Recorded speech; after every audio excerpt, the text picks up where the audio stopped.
Dan di balik sisi kelamnya tersebut, IS ini memiliki pengaruh yang sangat buruk bagi remaja-remaja sekitar. Ditambah lagi, IS cenderung lebih suka bergaul dengan individu yang lebih muda darinya. Dan di dalam interaksi sosial, dia sering sekali mencoba untuk mengendalikan atau mempengaruhi semua teman-temannya tersebut. Mungkin sifat itu dirasa oleh IS agar dia bisa lebih superior atau memiliki kekuasaan. Dan selain itu, IS memiliki kebiasaan mengoleksi film-film dewasa atau film-film yang tidak seharusnya ditonton oleh seorang remaja seusia dia.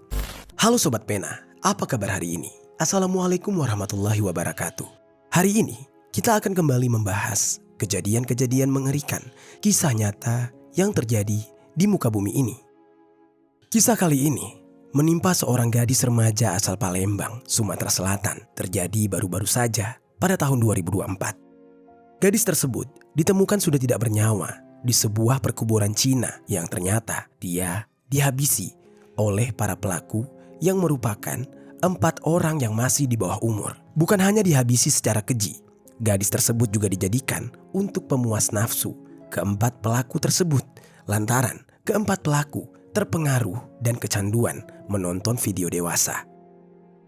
Bagaimana cerita selengkapnya tentang kasus yang satu ini? Langsung saja kita bahas di Kata Pena.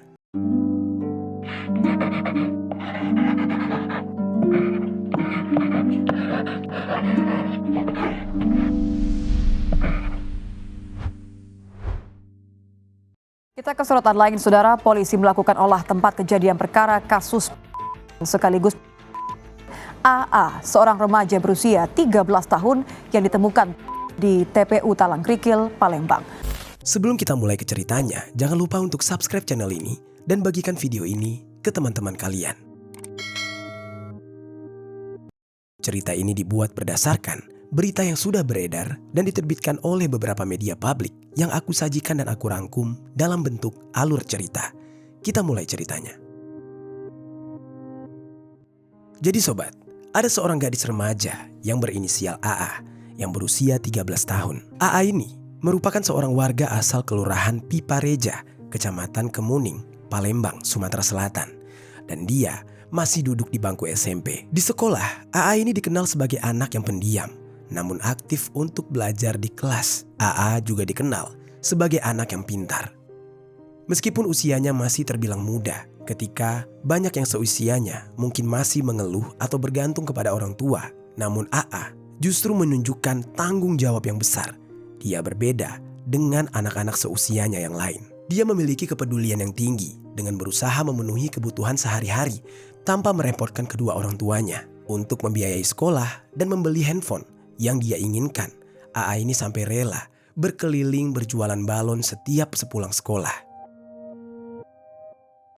Lalu sobat, di sisi lain, seperti remaja pada umumnya yang mulai memasuki fase cinta monyet, AA merasakan ketertarikan dan penasaran yang semakin besar untuk berinteraksi dengan lawan jenis. Dengan paras cantik yang dimiliki oleh AA, banyak yang tertarik kepadanya dan dia dikenal memiliki kepribadian yang ramah dan sering menjadi pusat perhatian di sekolah maupun di lingkungannya. Tidak heran jika banyak teman laki-lakinya yang mencoba untuk mendekati dia, termasuk dengan IS yang merupakan seorang laki-laki yang berusia 16 tahun. IS dan AA awalnya diperkenalkan oleh seorang teman dekat mereka yang berinisial M. Setelah 2 pekan saling berkenalan, perkenalan itu ternyata membuat mereka berdua terus berlanjut saling berbalas pesan, terutama melalui media sosial Facebook.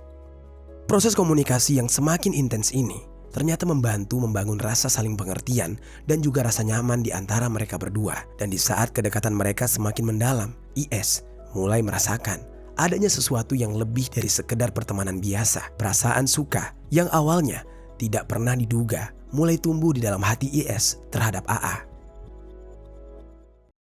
Namun di balik kedekatan AA dengan IS, ternyata IS menyimpan sisi kelam, yaitu sesuatu yang benar-benar mungkin tidak bisa diterima oleh lingkungan. Dan di balik sisi kelamnya tersebut, IS ini memiliki pengaruh yang sangat buruk bagi remaja-remaja sekitar. Ditambah lagi, IS cenderung lebih suka bergaul dengan individu yang lebih muda darinya. Dan di dalam interaksi sosial, dia sering sekali mencoba untuk mengendalikan atau mempengaruhi semua teman-temannya tersebut. Mungkin sifat itu dirasa oleh IS agar dia bisa lebih superior atau memiliki kekuasaan. Dan selain itu, IS memiliki kebiasaan mengoleksi film-film dewasa atau film-film yang tidak seharusnya ditonton oleh seorang remaja seusia dia. Kebiasaan ini pun mengakibatkan dorongan yang kuat untuk mencari pelampiasan. Gejolak di dalam tubuh yang tidak biasa yang seharusnya belum dia rasakan itu semakin menggebu-gebu. Dan semenjak dia dekat dengan AA, ternyata IS terdorong hawa nafsu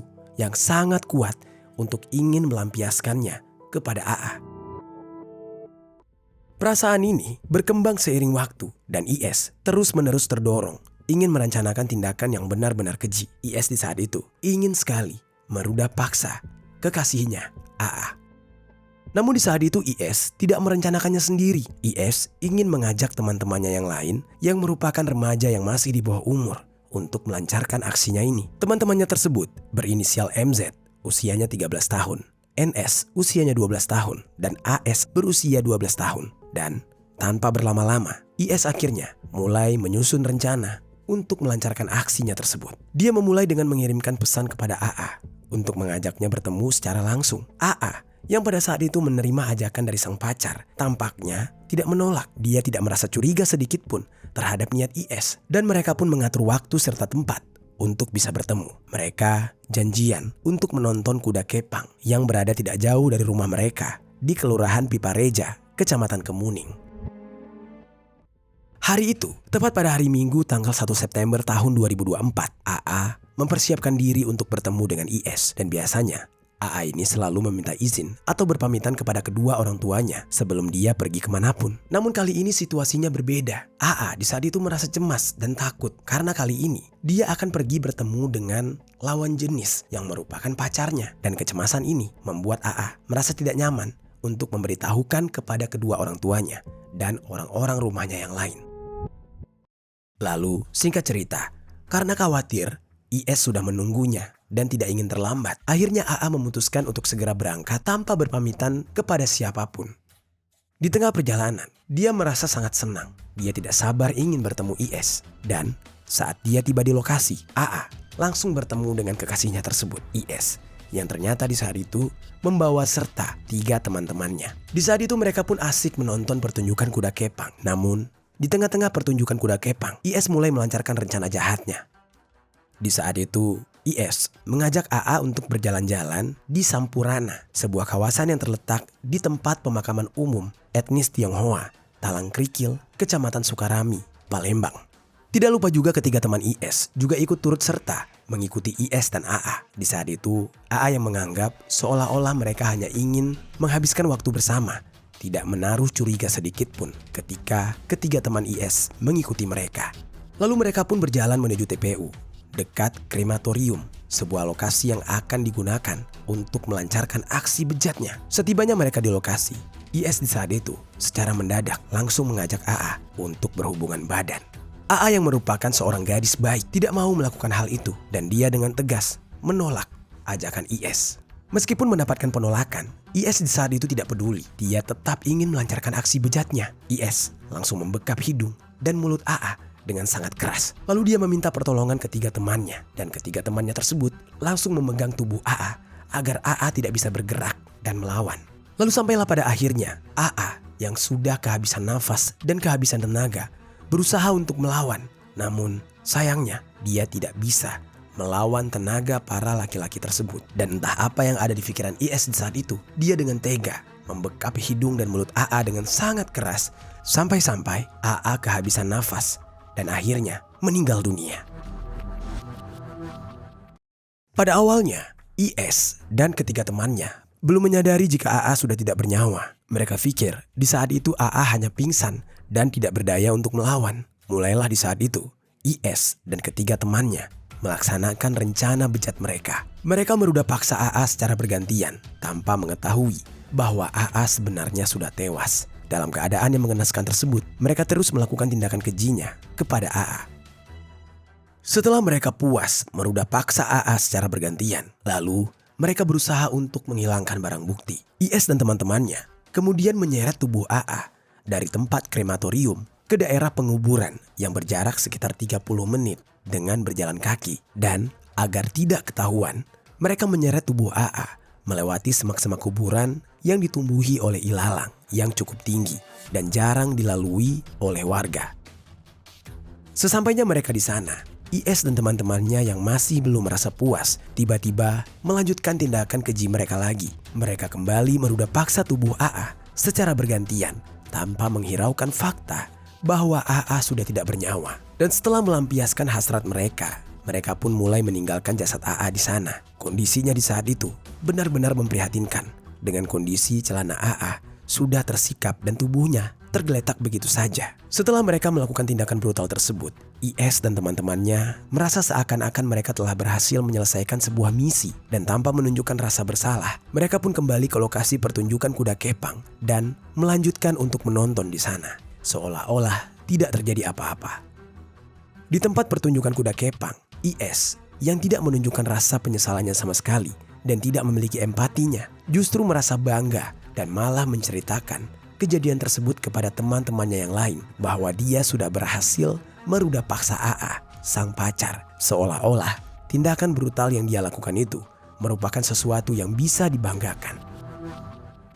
Lalu sementara itu di sisi lain, setelah AA ditinggalkan begitu saja, pada pukul 13.00 siang, ada salah seorang warga yang tidak sengaja melewati area semak belukar di area pemakaman tersebut. Dia sangat terkejut melihat sebuah pemandangan yang benar-benar mengerikan yang ada di hadapannya, yaitu sesosok jasad gadis perempuan yang tergeletak secara tertelungkup. Warga tersebut sangat kaget setelah dia menemukan jasad gadis yang tidak bernyawa itu. Dia langsung melaporkan penemuannya kepada pihak RT setempat. Dan setelah menerima laporan, pihak RT langsung menuju ke lokasi kejadian dan mengkonfirmasi bahwa itu adalah jasad seorang gadis yang berinisial AA. Lalu mereka pun dengan cepat menghubungi pihak kepolisian, yaitu pihak Polrestabes Palembang, untuk melaporkan penemuan jasad tersebut. Tim kepolisian dari Polrestabes Palembang kemudian tiba di lokasi dan melakukan pemeriksaan awal terhadap jasad AA. Proses penyelidikan dimulai dengan memeriksa kondisi fisik jasad, yang mana itu menunjukkan jasad AA, dan mencari petunjuk yang bisa mengungkapkan kronologi kejadian. Di saat pihak kepolisian melakukan pemeriksaan, warga sekitar segera berkumpul dan berkerumun untuk melihat jasad AA yang sudah terbujur kaku di tempat kejadian. Rasa penasaran dan kengerian tampak jelas di wajah mereka. Sementara petugas kepolisian juga berusaha menjaga ketertiban di tengah situasi tersebut. Yang menjadi tidak habis pikirnya adalah bahkan MZ, NS, serta AS alias 3 pelaku itu ada di antara kerumunan tersebut. Mereka tampak berbaur dengan warga lainnya dan berpura-pura tidak mengetahui tentang apa yang sedang terjadi. Lalu sementara itu, pihak kepolisian meminta bantuan warga untuk memeriksa apakah mereka mengenali jasad yang ditemukan dan apakah di antara warga ada anggota keluarganya yang hilang. Di saat itu, ada salah satu warga yang bernama Petri. Dia merupakan kakak sepupu dari AA. Di saat itu, dia dihampiri dan diteriaki oleh tetangganya untuk diminta memeriksa temuan jasad yang baru saja terjadi. Petri yang penasaran dan merasa ikut cemas akhirnya mendatangi lokasi kejadian. Dan di saat itulah dia harus menelan kenyataan pahit ketika Petri menyadari bahwa jasad tersebut adalah jasad sepupunya yang berinisial AA. Dia kaget bukan main. Dia tidak menyangka bahwa penemuan jasad tersebut adalah bagian dari keluarganya. Dan dengan penuh rasa panik serta kesedihan, Petri segera berlari pulang untuk memberitahu keluarganya. Di saat itu, dia menemui Winarti, ibu kandung AA, dan menyampaikan kabar memilukan tersebut dengan berkata kurang lebih seperti ini. Ibu jangan nangis ya. Itu AA dihabisi orang. Mendengar kabar tersebut, Winarti merasa sangat kaget dan hancur hatinya. Pada awalnya, dia tidak percaya dengan apa yang dia dengar, bahwa putrinya ditemukan dalam kondisi yang sudah tidak bernyawa. Sontak saja di saat itu Winarti pun segera memberitahu suaminya, Udin, yang kebetulan di jam-jam tersebut sedang sibuk bekerja. Ketika Udin menerima berita itu, hatinya serasa hancur. Kesedihan yang mendalam menyelimuti dirinya. Dia mengetahui bahwa putri kesayangannya telah dihabisi oleh seseorang. Serasa dunianya seakan runtuh seketika. Sebagai seorang ayah, dengan perasaan yang benar-benar kalut, Udin langsung menuju ke rumah, pulang dari tempat kerjanya. Dia merasa sangat terpukul dan tidak terima dengan apa yang dialami oleh sang anak. Dan di saat itu juga, dia meminta pihak yang berwajib untuk mencari siapa pelakunya. Lalu sementara di sisi lain, jasad AA dibawa terlebih dahulu ke Rumah Sakit Bayangkara Muhammad Hasan Palembang untuk proses autopsi, dan tim forensik Rumah Sakit Bayangkara Muhammad Hasan Palembang melakukan pemeriksaan luar terhadap jenazah AA dan menemukan adanya luka jerat di leher AA serta cairan merah yang keluar dari hidungnya, yang berarti AA tewas akibat kekurangan oksigen. Lalu di sisi lain, ditemukan juga bagian tulang lidahnya patah akibat dibekap serta bagian alat vital yang robek. Setelah semua pemeriksaan selesai dilakukan oleh pihak kepolisian dan tim forensik, jasad AA kemudian dikembalikan kepada pihak keluarganya untuk kemudian dimakamkan secara layak. Suasana pemakaman di rumah AA begitu memilukan, penuh dengan tangisan dan duka yang mendalam. Keluarga serta kerabat dekatnya dan para tetangga juga ikut berkumpul untuk memberikan penghormatan terakhir. Isak tangis yang pecah menambah suasana kehilangan yang sangat-sangat memilukan. Namun, di balik semua itu, IS, sang pelaku yang sebenarnya mulai merasa ketakutan, mencoba untuk memainkan peran. Dia mencoba untuk memanipulasi dengan menutupi jejaknya dan memastikan aksinya tidak akan terungkap. Di dalam usahanya untuk menyamarkan keterlibatannya di dalam kasus ini, IS memutuskan untuk hadir di rumah duka. Dia berbaur dengan orang-orang yang sedang berduka di sana, seolah-olah dia adalah bagian dari mereka yang ikut bersedih kehilangan AA. Dengan wajahnya yang tenang dan penuh empati palsu, IS menunjukkan rasa simpati terhadap keluarga AA, berharap kehadirannya akan mengalihkan perhatian dan kecurigaan siapapun terhadap dirinya. Bahkan dia sampai bergabung dengan para tetangga dan juga kerabat AA yang membaca doa untuk almarhumah. Dengan sikapnya yang terlihat tulus, IS ikut membacakan surah Yasin bersama keluarga AA. Dan saat suara lantunan doa memenuhi ruangan, IS berusaha untuk menjaga ekspresinya agar tetap tenang karena dia tidak ingin ada satupun orang yang menyadari kebohongannya. Lalu di sisi lain, pihak kepolisian terus melakukan penyelidikan intensif untuk mengungkap siapa dalang di balik kekejian ini. Mereka menyusuri setiap jejak dan mengumpulkan bukti-bukti yang bisa membantu mengungkapkan fakta yang sebenarnya. Kasus ini benar-benar sudah mengejutkan masyarakat setempat dan desakan agar pelaku segera ditangkap semakin menguat, membuat polisi akhirnya memilih untuk mewawancarai beberapa saksi termasuk dengan teman-teman serta kenalan AA serta orang yang terakhir kali melihat AA masih hidup. Di dalam proses investigasi, nama IS pun mulai muncul sebagai sosok yang patut dicurigai. Tidak sedikit dari teman-teman IS yang secara tidak langsung mendengar tentang kejahatan yang telah dia lakukan. Sebelumnya, IS pernah dengan bangga menceritakan kepada beberapa temannya mengenai bagaimana dia berhasil meruda paksa AA. Namun, di balik cerita angkuhnya itu, tersimpan kejahatan yang lebih mengerikan lagi, yang semakin jelas dalam penyelidikan polisi. Setelah menjalani proses pencarian dan pengumpulan alat bukti yang cukup panjang, akhirnya pihak kepolisian berhasil menemukan petunjuk yang mengarah langsung kepada para pelaku. Bukti dan kesaksian yang dikumpulkan mengungkapkan bahwa pelaku bernama IS dan dia tidak melakukan hal tersebut sendirian karena ada 3 remaja di bawah umur lainnya yang berinisial MZ, NS, dan juga AS yang semuanya juga ikut terlibat dalam perencanaan serta mengeksekusi korban yang berinisial AA. Pihak kepolisian pun langsung bergerak cepat setelah mendapatkan cukup bukti untuk menangkap para pelaku. Di dalam kurun waktu 2 hari, sejak intensifikasi pencarian, pihak kepolisian pun berhasil menangkap IS, MZ, NS, dan juga AS. Sontak masyarakat di saat itu pun tercengang mengetahui bahwa remaja-remaja yang masih di bawah umur itu adalah pelaku dari tindakan keji ini. Dan atas kejadian tersebut, para pelaku pun digiring ke kantor polisi untuk dimintai keterangan lebih lanjut. Dan di saat itu, mereka tidak bisa mengelak atas perbuatan keji mereka. Mereka pun mengakui semua perbuatan tersebut. Atas kejadian ini, para pelaku pun dikenakan pasal berlapis. Pasal 76, huruf C, Pasal 80 ayat 3 Undang-Undang RI nomor 35 tahun 2014 tentang perubahan atas Undang-Undang nomor 23 tahun 2022 tentang perlindungan anak. Lalu pasal 76D untuk pasal 81 ayat 1 dan pasal 76E untuk pasal 18 ayat 1 Undang-Undang RI nomor 17 Undang-Undang nomor 23 tahun 2002 tentang perlindungan anak dengan ancaman maksimal penjara 15 tahun dan denda 3 miliar rupiah. Namun yang mengecewakannya adalah saat ini IS telah ditahan, sementara 3 pelaku lainnya yaitu MZ, NS, dan AS dibawa ke Dinas Sosial untuk pembinaan rehabilitasi di Panti Sosial Rehabilitasi Anak Berhadapan Hukum atau disingkat dengan PSRABH yang ada di Ogan Hilir. Pembinaan ini dilakukan hingga penyerahan tahap kedua kepada jaksa penuntut umum. Itu dia sobat, kisah tragis yang dialami oleh AA yang harus berakhir di tangan pacarnya serta 3 remaja di bawah umur lainnya. Apa pelajaran yang bisa kita ambil dari kisah ini?